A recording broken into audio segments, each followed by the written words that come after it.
otra silla. Me encantó cuando les pedí a Dani y a las chicas y a Fer que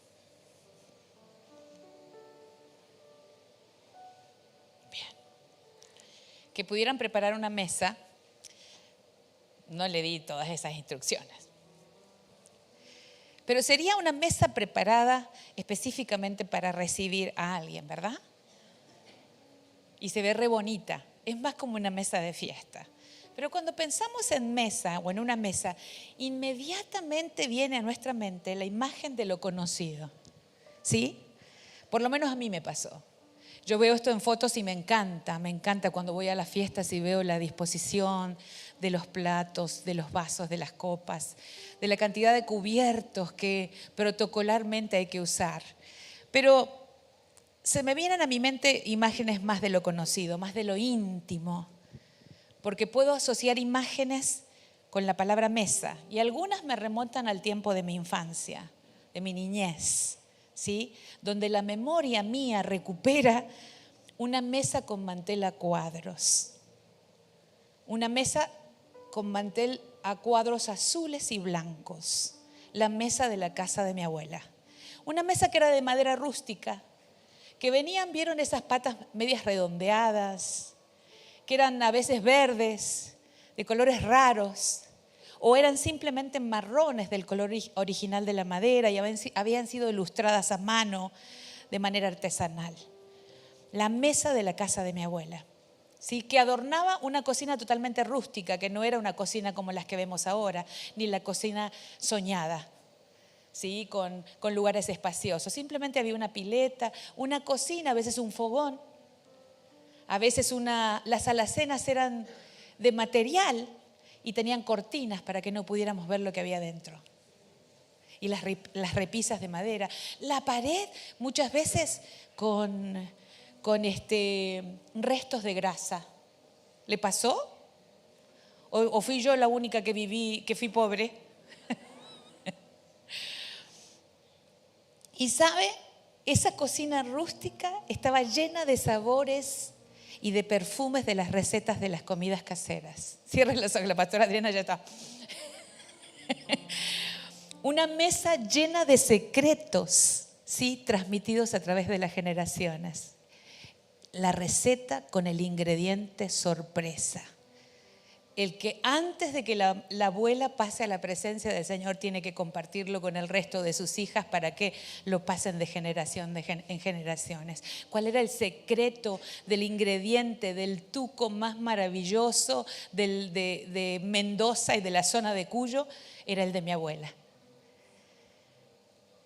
Eran las mesas que recordamos, son mesas pequeñas, mesas largas, mesas llenas de risas, mesas llenas de conversaciones ruidosas y otras llenas de silencio y de lágrimas. ¿Se las va imaginando? La mesa ocupa un lugar importante y en sí encierra una invitación explícita. Es una invitación que da gritos cuando uno ve una mesa, pero a la vez es silenciosa porque la mesa no habla, porque la mesa nos invita a sentarnos, nos invita a ser parte. Hoy estoy poética. Díganle al pastor que está en La Pampa. ¿Y saben qué? La mesa no solo tiene un significado visual, sino también tiene un significado psicológico para las psicólogas de la casa. La mesa es el lugar donde interactuamos con los demás. La mesa es donde interactuamos con nuestra familia, con los amigos y a veces hasta con los rivales y con los enemigos, en lo que se llama la mesa de la negociación. ¡Wow! La mesa está llena de simbolismos, pero hoy yo quiero hablar de la mejor de todas las mesas. Y la mejor de todas las mesas es la que sirve el Señor. Es la que sirve mi Señor. Es la que sirve el que es mi pastor. El autor y consumador de mi fe. La Biblia, si usted va, habla de muchas mesas, habla de lugares llamados mesa, pero no nos estamos refiriendo a lugares geográficos, nos estamos refiriendo a ese instrumento que nos sirve para sentarnos alrededor de él y pasar un tiempo bueno comiendo o charlando. Y cuando buscamos el significado de mesa, nos encontramos que es una palabra que está llena de simbolismos también en la palabra. Cuando Dios da las órdenes a Moisés de cómo construir el tabernáculo, da instrucciones precisas, y dentro del mobiliario del tabernáculo había una mesa, la mesa de los panes de la proposición. Y esa mesa tenía indicaciones, y yo no sabía hasta esta semana que lo tuve que investigar, no sabía por qué era de madera de acacia. Porque ustedes saben también que el arca del pacto es de madera de acacia. ¿Por qué madera de acacia? Algunos dicen porque era resistente, porque era una madera fácil de trabajar. Pero saben que descubrí otra cosa. Lo interesante del material, de lo que dice Éxodo 37:10, porque dice que Bezalel, con todo su talento para tallar, también vino una porción del espíritu de creatividad sobre él y pudo tallar el arca y talló la mesa de la proposición. Dice, hizo también Bezalel la mesa de madera de acacia, su longitud de 2 codos, su anchura de 1 codo y de codo y medio su altura. Lo interesante es cómo resalta el tema de su material, porque este tema, este material habla a nuestras vidas. ¿Por qué madera de acacia? Es lo mismo que me pregunté yo. Y el Señor fue específico e intencional, porque en hebreo, escuche, la palabra acacia es sitim. Y sitim para los judíos es un acrónimo. ¿Saben lo que es un acrónimo? Un acrónimo es la reunión de varias palabras en una sola. Y esta palabra acacia estaba formada por 4 palabras que tenían una indicación intencional de parte de Dios para recordar que la mesa no solamente representaba al Cristo resucitado, porque el tabernáculo habla de Cristo, sino que hablaba de lo que contenía esa mesa, que es lo que me interesa en el día de hoy. Y las palabras combinadas en la palabra sitim son shalom, paz, Yeshua, salvación, Toba, bondad, y Mejilá, perdón. ¡Wow! Yeah.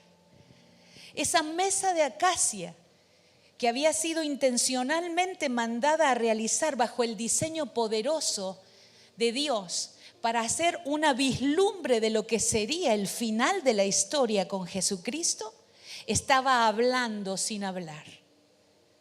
Estaba diciendo algo sin decir. Esa mesa tenía en el propósito eterno de Dios que contuviera shalom, paz, que tuviera salvación, que tuviera bondad y que tuviera perdón. Diga, Dios es intencional. Dios es intencional aún cuando nosotros leemos en la palabra, aún cuando nosotros escuchamos una música determinada. Se supone que no vas a escuchar a Sin Banderas, una música del cielo. Tremendo. Si usted va y quiero que vayan, investiguen, vayan a los diccionarios bíblicos, lean la historia, lean la requisitoria del tabernáculo, lean la significación o el simbolismo presentado por Dios a través de las generaciones con el primer lugar de adoración elevado a Él, que tenía lugares estrictamente litúrgicos, porque cada uno tenía una cantidad de indicaciones que deberían ser cumplidas diariamente como algo que finalmente el pueblo de Dios convirtió como un estado religioso, más que un estado de relación con su Dios.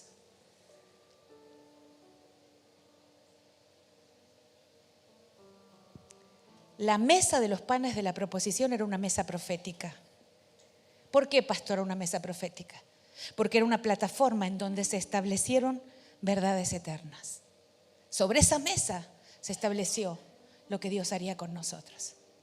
contenía el diseño poderoso de nuestra libertad. ¿Está entendiendo? Una mesa que habla, aún estando en silencio. Otra mesa para mí profética. Otra plataforma en donde se establecieron verdades eternas fue la de la última cena, donde Jesús les explica a sus discípulos lo que va a pasar. En Lucas 22:15 él dice: cuánto he deseado comer con vosotros esta Pascua antes de que padezca.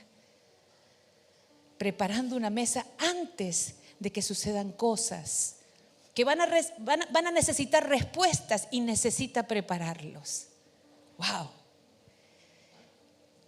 Y le puedo asegurar que la mesa en este tiempo, y se los conté el domingo pasado, fue también una revelación para mí, una plataforma para lo que Dios quiere, establecer sus verdades eternas.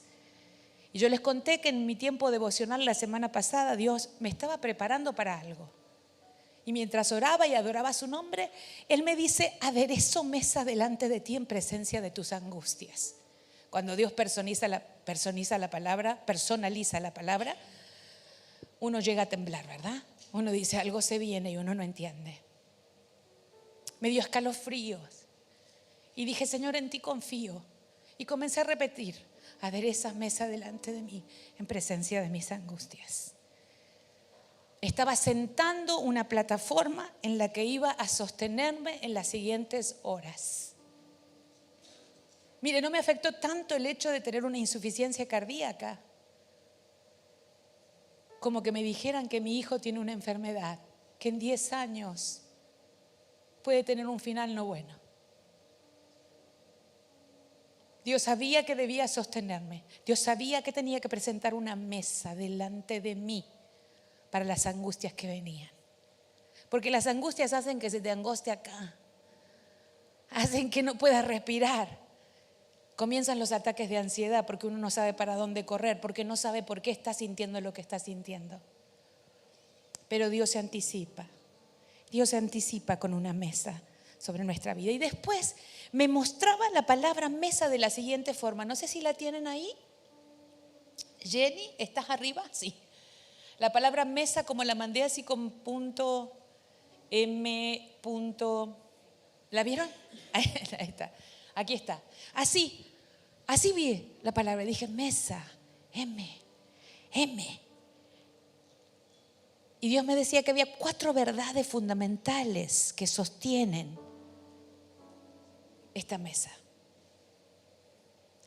misericordia, esperanza, salvación y amor.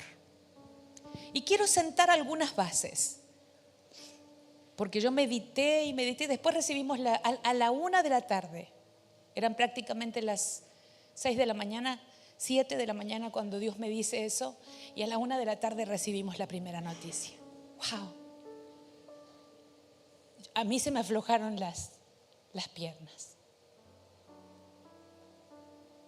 Se me aflojaron las piernas y no quise hacer gestos porque uno no quiere preocupar a los demás.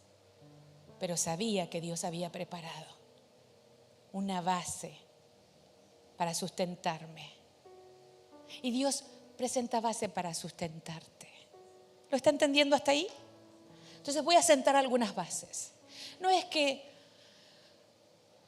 uno tiene que venir, está la mesa y Dios sirve la mesa, entonces las angustias. No, perdón. Hay algunas indicaciones que tenemos que tener en cuenta. En esta mesa se reconoce la autoridad de Cristo como Señor de la iglesia. En la mesa no mandás vos. En la mesa manda el dueño. Yo recuerdo cuando íbamos los domingos a la casa de mis abuelos y mi papá no podía darnos permiso para levantarnos de la mesa porque en la mesa del abuelo manda el abuelo. Así que todos queríamos salir y le preguntábamos: papá, ¿nos podemos levantar? Y él decía: pregúntenle al abuelo. Y nadie le quería preguntar al abuelo porque el abuelo iba a decir que no hasta que no termináramos de comer el postre, ¿verdad? Entonces todos tratábamos de zafar porque desconocemos quién es el dueño de la mesa. Y muchas veces venimos y comemos y salimos corriendo sin reconocer o tomando con livianidad quién es el dueño de la mesa. La segunda cosa, que al estar en esta mesa, en la invitación que nos hace Dios, uno asume personalmente y voluntariamente la responsabilidad, escuchen, asumir personalmente y voluntariamente. A mí nadie me metió en la mesa. Yo acepté una invitación. ¿Cuántos dicen amén? Yo fui invitada y acepté. Dice, asume la responsabilidad. Y me fui a buscar qué es responsabilidad. Y responsabilidad es cuando somos conscientes de nuestras obligaciones y actuamos conforme a ellas. Cuando uno está en la mesa del Señor, no solo reconoce la autoridad del Señor, sino que es consciente que asumió voluntariamente y personalmente la responsabilidad de mantenerse apartado para Él. Yo no puedo comer en la mesa lo dice Pablo, no puedo comer en la mesa del Señor y en la mesa de los ídolos. ¿Está entendiendo? No soy de aquí ni soy de allá, como la canción. O yo pertenezco a todos. Hello.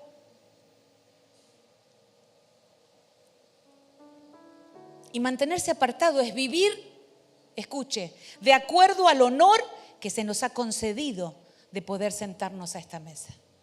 Porque poder sentarte a esta mesa es un honor. No a esta, a la mesa del Señor. Esta es la escenografía. El honor. Mire, y en el lenguaje figurado, mesa significa honor, significa amistad, significa comunión. Y Juan 15:15 dice que Él nos honró a nosotros, no llamándonos más siervos, sino amigos. Y esto nos pone en una sola dirección: aplicar el debido peso e importancia a esta invitación. Estar en esta mesa o ser invitado a la mesa del Señor no debería ser tomado a la ligera. Y no estoy hablando de la cena del Señor, que eso es otra historia. Porque ese es un mandato que hacemos simbólicamente para recordar. La mesa del Señor es su reino.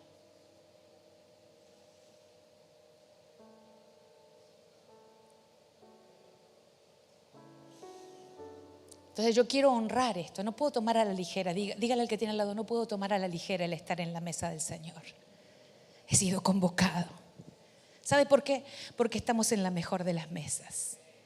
Estamos en la mejor de las mesas. Diga, estoy en la mejor de las mesas. Y si no estás, hoy vas a ser invitado a estar en la mejor de las mesas. El Salmo 23:5 dice, preparas un banquete para mí en presencia de mis enemigos. Me recibes como invitado tuyo, ungiendo con perfume mi cabeza, mi copa rebosa de bendiciones. Vuelvo a repetirla. Preparas un banquete para mí en presencia de mis enemigos. Me recibes como invitado tuyo, ungiendo con perfume mi cabeza y mi copa rebosa de bendiciones. Mire, aquí hay un cambio. Si usted ha leído, son 5 versículos los que tiene el Salmo 23. Fue el versículo con el que yo aprobé predicación en el seminario. Y la pastora Adriana le puede decir que teníamos los exegetas más crudos, siniestros de profesores que esperaban que te equivocaras en algo de lo que decías en el sermón mientras eras grabado, porque grabábamos un sermón para televisión, un devocional para un corto de televisión, y no me acuerdo qué otra cosa era, pero eran 3 cosas las que teníamos como hacer. Y mi mensaje fue el mensaje de Salmo 23. Yo dije, estoy lista, porque son 5 versículos. No tengo que hacer demasiada exégesis, son casi todas imágenes pastoriles, así que de 10. Pero no había contado con que mis compañeros iban a estar en el 50% de mi nota. Porque tus compañeros pueden ser tus peores enemigos. ¿Verdad, pastora? Y tenían una hoja para calificarte. Si te tocaba, bueno, esto ya, como lo hice más de 3 veces, ya me ven escrachado. Se toca mucho el jopo. Repite tanto esta palabra. No te perdonaban una los sinvergüenzas. Y eso aportaba tu nota. Entonces uno después decía, ¿pero por qué escribiste eso? Ahora vas a ver cuando te toque. Entonces le veíamos. Y los profesores iban al exégesis, no iban a las posiciones. Los compañeros estaban para eso. Para decirnos si decíamos mucho una palabra, si usábamos mucho una muletilla. Bueno. Y me acuerdo que yo me sentía la campeona porque había estudiado y mi profesor después, porque nos daba, no lo hacía delante de todos, lo hacía, te citaba a su oficina y con tu mensaje, te hacía ver tu mensaje, vos lo veías. Qué horrible que es verse. Qué horrible que es verse. Entonces me decía, wow. Dije, no, esa no soy yo, debe ser otra persona. No, eso no lo dije yo. Y uno se da cuenta, y él nos empezó a marcar porque quería que fuéramos buenos predicadores. Pero yo salí devastada de ese lugar. A mí no me ayudó. Yo decía, no predico más. No predico más, porque si el profesor... Pero el profesor tenía buenas intenciones y sacó lo mejor de nosotras. Sacó lo mejor de nosotros. Y cuando yo veo esta frase, veo que la primera parte, los primeros 4 versículos, Dios es pastor. Está haciendo específicamente tareas pastoriles. Está atendiendo a sus ovejas. Las está apapachando, las está alimentando, las está llevando a lugares frescos. Está trabajando con ellas en el diario vivir. Pero en el versículo 5 ya pasa otra historia. Se convierte en el anfitrión. En el anfitrión de una cena. En el anfitrión de un banquete. Ya te atendí en las cosas cotidianas. Ahora viene el tiempo de las angustias. Entonces lo que voy a hacer es me convierto, ya me saqué la ropa de pastor y ahora soy el anfitrión. Voy a prepararte una mesa, voy a servirte una mesa.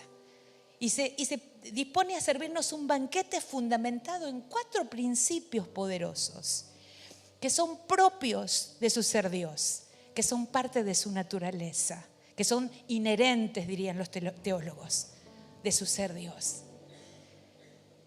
Y es a saber lo que decía en mesa. El primero es misericordia. Dios es misericordioso. Es uno de los atributos inherentes a Dios. Dios es misericordioso. Y la palabra que la describe a la misericordia es Gesed. Dicen los que saben un poco más que nosotros que aparece 200 veces en la Biblia. Para ser más exactos, algunos se juegan con un número y los contaron y dicen que hay 250 veces. Que aparece la palabra Gesed 250 veces. Su significado es tan profundo y tan rico en matices que los traductores han tenido problemas al traducirla. Porque no existe una sola palabra en nuestro idioma que pueda representar su significado completo. A saber, misericordia, definida también como ternura. La ternura es un insumo de la salud mental, es una herramienta de la salud mental. ¿Qué es la ternura? El abrazo, el toque, la palabra suave, esa es la ternura. Es un insumo, una herramienta para la salud mental, para los que están pasando tiempos en que su cabecita no está bien. El insumo de la ternura es importante. ¿Por qué? Porque la ternura que tiene la misericordia de Dios desarticula el poder de aquellas cosas que intentan dominarte. Escúchelo bien. La ternura que Cristo expresó en la cruz por nosotros a través de su misericordia. En ese equipaje maravilloso que contiene la palabra misericordia, es el insumo de nuestra salud mental. Él nos trajo a cabal conocimiento.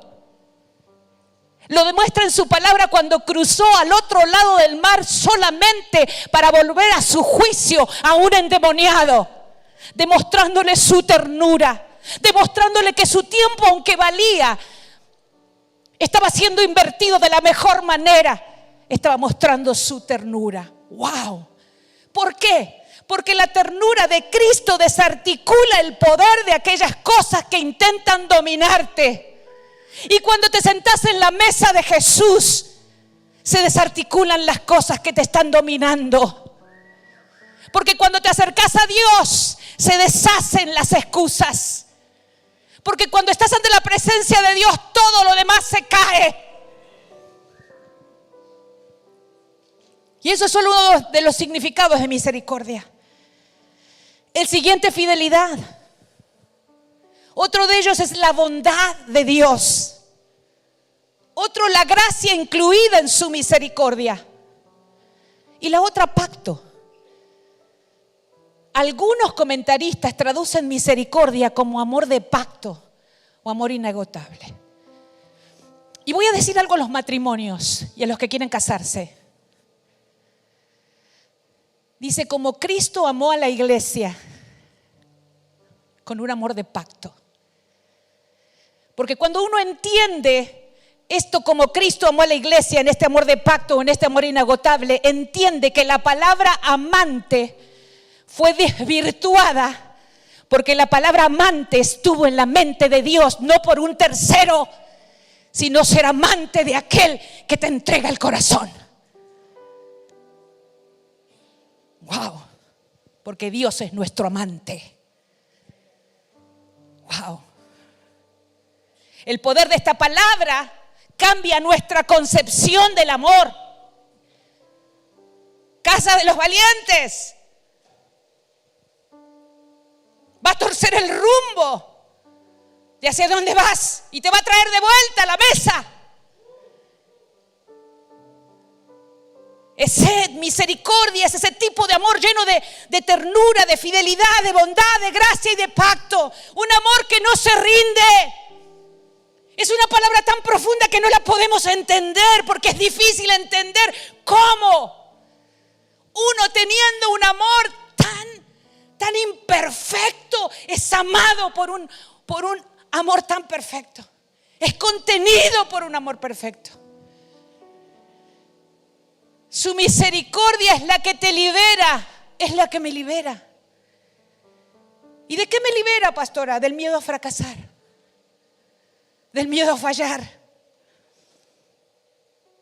Te libera de las cadenas de la opinión de la gente. Pablo decía, me importa tan poco lo que la gente piense. Mi opinión se centra, o mi deseo es saber la opinión que Dios tiene de mí. Te libera de tu propia opinión cuando no podés recibir el amor de Dios ni la misericordia de Dios para poder transformar tus situaciones. Esta misericordia se recibe en forma diaria. Dígale al que tiene al lado, esta misericordia se recibe en forma diaria y es directamente proporcional para cada desafío que vamos a tener que enfrentar en ese día, en esas 24 horas. Esta mesa está sostenida por su misericordia que cambia el foco con el que yo veo a Cristo. Cambia mi foco de religión a relación. Yo no vengo hoy a rendirle a Dios las horas que Él, a ver, tiene miriadas de ángeles que lo adoran y lo alaben. Pero el salmista se preguntaba, ¿qué es el hombre para que tengas de él memoria? Porque Él nos espera con la mesa tendida. Por eso no podemos entender su amor. Porque ¿saben qué? Si no vienen, no vengan. Si no te sentás, no te sientes, no te pongo más la mesa. No te doy más de comer. Diga. Hasta aquí llegó mi amor. Desde mañana te haces vos el desayuno.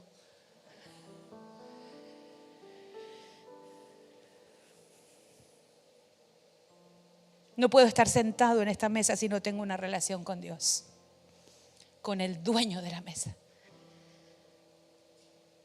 Porque no se trata de lo que Él me pueda dar a mí, ni del lugar que tengo en la mesa, sino el lugar que Él tiene en mi vida. Me gusta la canción de Vidal cuando dice, no me importa el lugar de la mesa en que me ha de sentar, ni el color de mi corona, si es de plata, si es de bronce, sino poder verlo cara a cara. ¿Qué está hablando? De relación. ¿Qué buscas? ¿Qué buscas cuando te acercas al Señor? ¿En qué clase de cristianos nos hemos convertido después de tantos años y estamos arrastrando las cadenas del tamaño y el equipaje del tamaño que acarreamos? ¿Qué cristianos somos cuando no hemos entendido que la misericordia de Dios te libera? Y maldecimos y odiamos.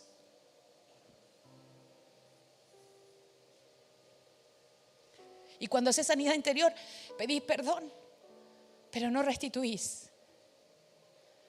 Perdón por haber hablado de tal o de cual. Porque no hay misericordia. Porque no has recibido misericordia. Porque cuando recibas misericordia, la verdadera, la que se da en la mesa, no vas a maldecir a nadie más. Porque ¿saben? El Señor es nuestro escudo, pero a veces maldiciones que han sido salidas de las bocas de creyentes han tocado vidas de creyentes. Porque son como hechicería. La misericordia. ¡Wow! ¿Qué lugar tiene Dios en mi vida?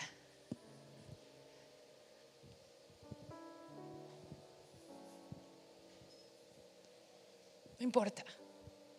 Si me toca en el último asiento, no me importa. Solo quiero estar en esa mesa. ¡Wow! El segundo principio es la esperanza.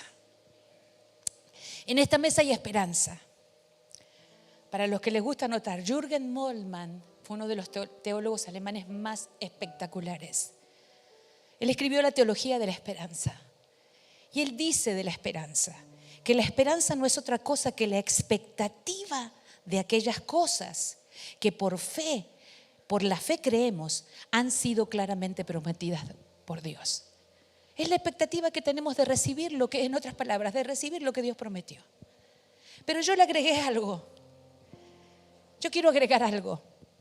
Que nuestra esperanza no es solo la expectativa de algo que vamos a recibir y creemos que se cumplirá cuando Él venga, sino que es la expectativa y el testimonio de lo que ya hemos recibido, de lo que hemos recibido en el pasado y de lo que recibimos hoy, de lo que recibimos hoy y que tiene repercusiones sobre nuestra generación en nuestro presente. Porque en esta mesa hay una esperanza que no está basada en nuestros propios logros. No importa lo que yo pueda hacer frente a Dios, sino que está basada en los logros que Él tuvo en la cruz, en sus propios logros. Tenemos esperanza porque Él hizo lo que tenía que hacer. Cuando dijo consumado es, Él dijo todos los ítems que me diste para hacer están con palomita. Ya los tildé a todos. Y dice que entregó su espíritu. ¿Sintió soledad? Sí. ¿Sintió dolor? Las cosas no se pusieron. Dice que el amor líquido salió por su frente cuando sufría en el Getsemaní por dejar el lugar que le correspondía. Pero aún así lo aceptó. Dice que las gotas de sangre fueron amor líquido. ¡Wow! ¿Quién sufrió por usted y por mí lo que Jesús sufrió? ¿A quién le debo mi lealtad? ¿Quién merece el primer lugar en mi vida con semejante demostración? ¡Wow! Colosenses 1, 26 y 27 dice, el misterio que había estado oculto, dice Pablo a los hermanos de Colosas, desde los siglos y edades, pero que ahora ha sido manifestado a sus santos, a quienes Dios quiso dar a conocer las riquezas de la gloria de este misterio entre los gentiles, que es Cristo en vosotros, la esperanza de gloria. En esta mesa hay esperanza, como la que tenía Jeremías en Lamentaciones 3. A pesar de que su hogar estaba destruido y que todo estaba en ruinas, él decía, me atrevo a tener esperanza, porque el amor de Dios nunca falla. Porque el fundamento de la plataforma desde donde hablaba Jeremías no eran los buenos tiempos, eran los malos tiempos, pero estaba basado en una fe, en un Dios que cumple su palabra. El tercer punto, salvación. Soso es la salvación integral. Es salvación, es sanidad y es liberación. Incluye, dicen algunos comentaristas, también protección, defensa, beneficio y auxilio. Es salvación integral. Una salvación en todas las áreas de tu vida, en la que necesites. Sirve para todo. Porque cuando nos sentamos a la mesa del Señor, algo grande ocurre. Isaías 53 define qué pasó cuando Jesús se entregó en la cruz. Y dice, esto siempre me impactó. Se hizo maldición para que nosotros tuviéramos paz. La maldición que nos había mantenido esclavos y sin esperanza se rompió en la cruz. Fuimos sanados física y emocionalmente. Y nuestra paz fue restaurada por Él en la cruz. No tiene paz porque toma la pastilla tranquilina, ni porque toma Armonil en la noche, sino que tenemos paz porque hay alguien que pagó el precio de esa paz. Y es una paz que no podemos definir, una paz que sobrepasa todo entendimiento. Es esa paz que te permite estar en paz cuando todo está dando vueltas a tu alrededor y uno dice, ay, no sé por qué estoy tranquilo. Dígale al que tiene al lado, es la paz del Señor. Es la paz que Jesús ganó en la cruz. Es la que te permite estar de pie cuando el infierno te está gritando que no vale la pena hacerlo y que mejor te tires a llorar por las cosas que no lograste. ¿Está entendiendo? Es que cuando querés dejar el arado y cuando te dicen que esto no resulta y que Dios en realidad es un mito, te mantenés en pie sabiendo de que Él cumple las promesas. Porque Él ganó todas aquellas cosas en la cruz. Y no necesitas pararte ni en un palo, ni en el Gaucho Gil, ni llevarle el agua a la difunta Correa. Y mire, la respeto, porque la pobre murió persiguiendo a su esposo que se iba en la campaña del desierto. ¿Sabían ustedes? Doña Teolinda Correa era sanjuanina, vecina. Y el milagro que se encontró es que su bebé sobrevivió porque estaba tomando el pecho. Pero ya todos, y ¿saben qué? Cada lugar donde levantan una casita, abarrotado. Yo digo, ¿por qué no la derraman ahí en La Pampa que están peleando por el agua del Atuel? ¿Está entendiendo? O el Gaucho Gil. El Robin Hood del norte de nuestro país. ¿En qué lugar está Dios en tu vida? Todavía no te pregunto en qué lugar estás en la mesa, porque es donde Dios te haga sentar. Y la cuarta cosa es el amor, el ágape, el amor autodonador, el amor que se entrega, el amor de 1 Corintios 13. ¡Wow! El modelo del amor. En esta mesa hay una manifestación de amor sobreabundante. Pablo oraba que habitara Cristo en Efesios por fe en nuestros corazones y que pudiéramos comprender la clase de amor que Dios tiene por nosotros. ¡Wow! Un amor que excede a todo conocimiento. Y ahí me voy a la última mesa que mostró su amor. En la última mesa que Jesús invitó a sus discípulos a sentarse fue la de la última cena, lo dije antes, fue una mesa profética. Faltaban horas para que fuera crucificado.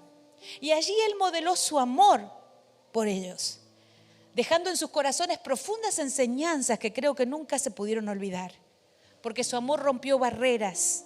Mire, Él caminó hacia nosotros, no esperó que camináramos hacia Él. Dice que nosotros amamos a Dios, ¿por qué? Porque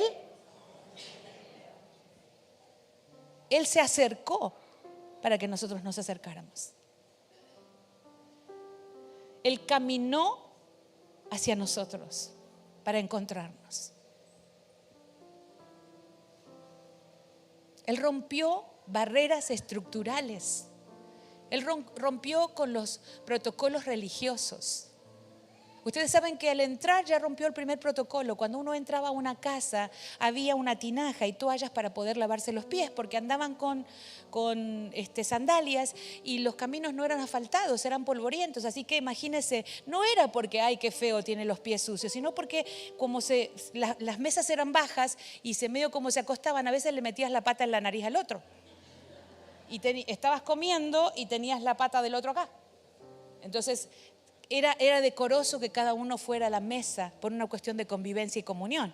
Entonces se lavaba cada uno sus pies en las casas que no tenían servidumbre. En las casas que tenían servidumbre, los sirvientes, los siervos, tenían la responsabilidad de lavar los pies a los visitantes, ¿sí?, que habían sido llamados a la mesa para compartir. Y en el lugar que había sido preparado no había ningún sirviente, todos eran iguales. Hubiera sido muy importante que los discípulos se hubieran dado cuenta y hubieran lavado los pies de Jesús. Diga, ups. Entonces inmediatamente Jesús se ciñó, tomó la toalla y la palangana y comenzó a lavar los pies. Rompió el protocolo, rompió las barreras. Se inclinó, primero, se inclinó para lavar sus pies, se acercó, porque Dios se acerca. Y saben, Pedro era el más impulsivo y él dijo, no me lavarás los pies. Y dijo, tengo que lavártelos. Y dice, bueno, lávame todo el cuerpo, bañame, hello. Y le dijo, si no te lavo tus pies, atrevido, no tendrás parte conmigo.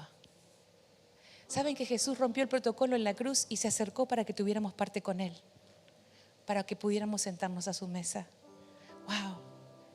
Para que tuviéramos parte con Él. Gente indigna y pecadora. Gente que merecía ir al infierno.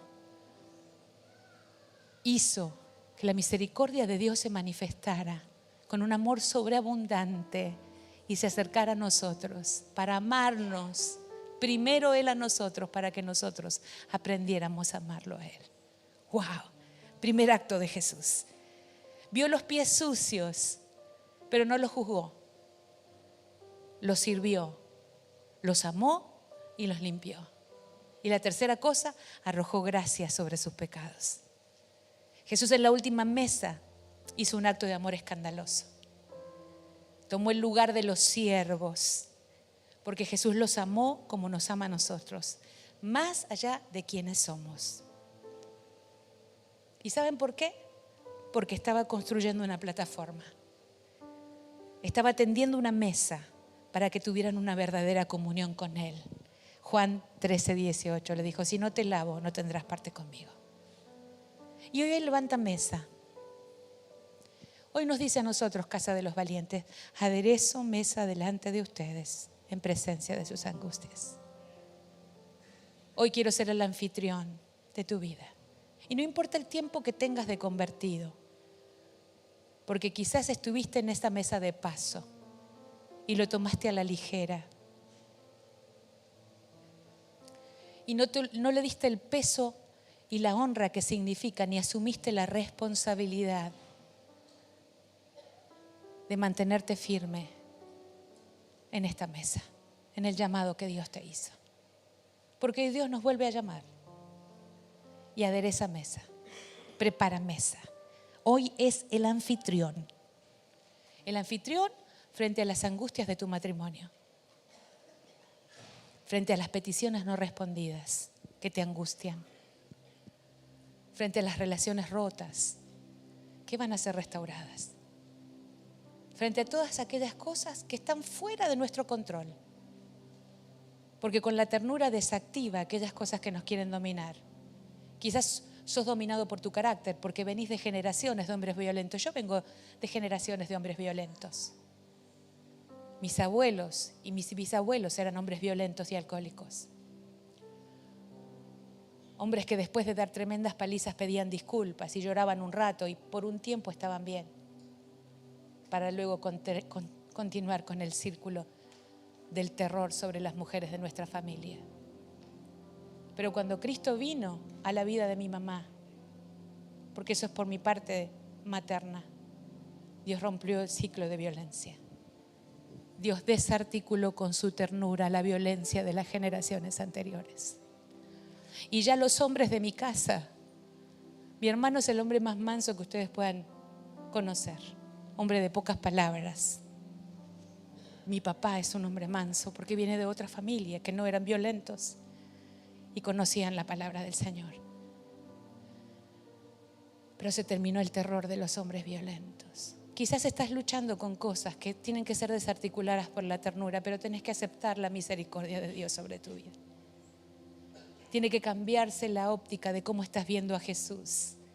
Porque no podés seguir siendo como sos cuando estás convertido o convertida en una tila que todo lo que pisa lo destruye. No podés estar aplicando, construyendo en una plataforma que está lejos de los principios de Dios. Porque no es hablar fuerte autoridad se construye. Y se construye con el ejemplo. No me digas que ore si vos no orás. No me pidas que tenga revelación de Dios si vos no buscas la revelación de Dios. No quieras que yo sea espiritual si vos no estás siendo espiritual. Tus hijos harán lo que te vean hacer. Nuestros hijos siguen nuestro camino. Algunos se han ido a dar una vuelta, pero los esperamos en la tranquera con el becerro gordo preparado.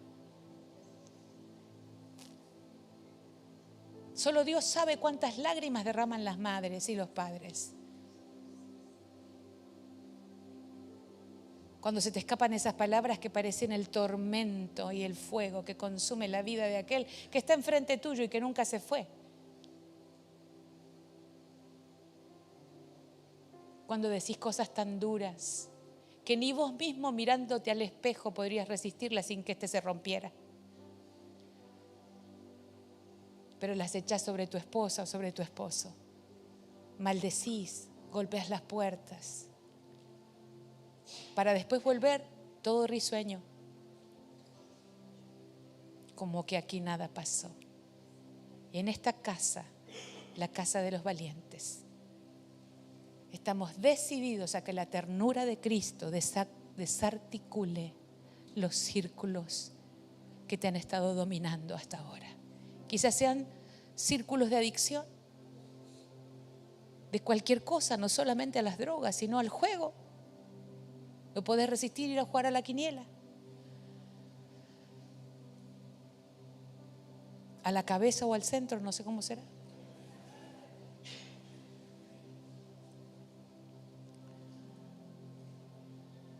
Y has confiado tu vida al azar y no a la presencia de Dios y a la provisión de Dios. Este es un tiempo para dejar que el Señor aderece mesa. Porque en medio de mire, yo esta semana le comentaba a alguien, recibí un interno de Face. Decía tantas cosas.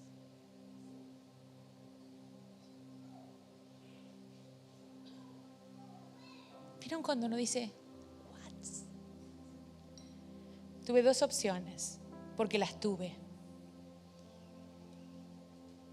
Los ojitos me salía fuego.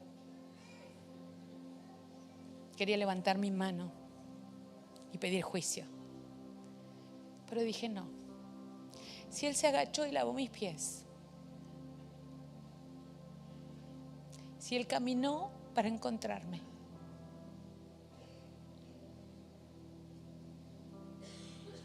si Él derramó gracia sobre mí y me dio propósito, esa no es una opción para mí. ¿Lo está entendiendo? Así que yo te invito, porque Dios debe desarticular aún los círculos sobre tus matrimonios, sobre los matrimonios de la iglesia, no tus matrimonios, porque si no estamos perdidos. Si tenés muchos matrimonios te tenemos que mandar hasta los árabes. Tu matrimonio, tu relación matrimonial, tu comunión familiar, tus relaciones. ¿Cuesta? Cuesta. Deja en las manos del Señor lo que vos no puedas hacer. Porque si no lo podés hacer, es porque vos no sos el indicado para hacerlo o la indicada para hacerlo. Lo tiene que hacer el Espíritu Santo. Dale libertad al Espíritu. Por un momentito, decirle, cerrá tus labios. No me hables más. ¿A nadie le dijeron eso? Ya lo sé, no me digas más nada. No le hables más. Si le dijo así, mantenga la paz. Deje que el Espíritu Santo haga la obra de acuerdo a la palabra que está siendo sembrada en su corazón. y traiga los resultados a Dios que Dios quiere que sean efectuados. ¿Sí? Entonces, ¿qué es lo que te retiene? Yo me siento a la mesa. Yo quiero sentarme a la mesa.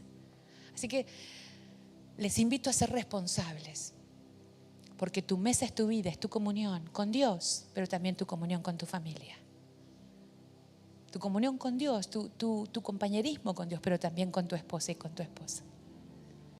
Tus decisiones se evalúan con Él, pero también las evalúas con tu esposo y tu esposa, con tus hijos, con los que te siguen, con los que están bajo tu autoridad mientras vivan en tu casa. Vamos a ponernos de pie allí.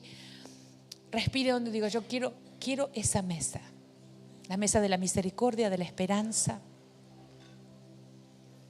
de la salvación completa, la del amor. Yo no sé qué mesa necesitas que sea servida, pero estoy seguro de que Dios tiene la mesa indicada y está poniendo los cubiertos indicados, los platos indicados, las copas indicadas, porque Él sabe lo que vos necesitas. Padre, aquí estamos, en la mejor de todas las mesas, tu mesa para nosotros. Queremos recibir tu misericordia completa, Señor.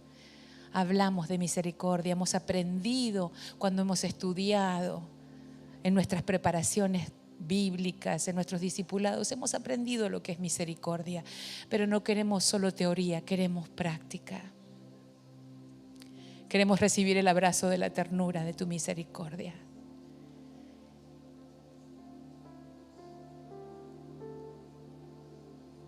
Que desmantele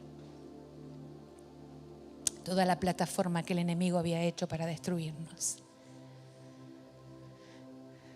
Tenemos esperanza en ti, no es una esperanza que caduca, sino que es una esperanza constante.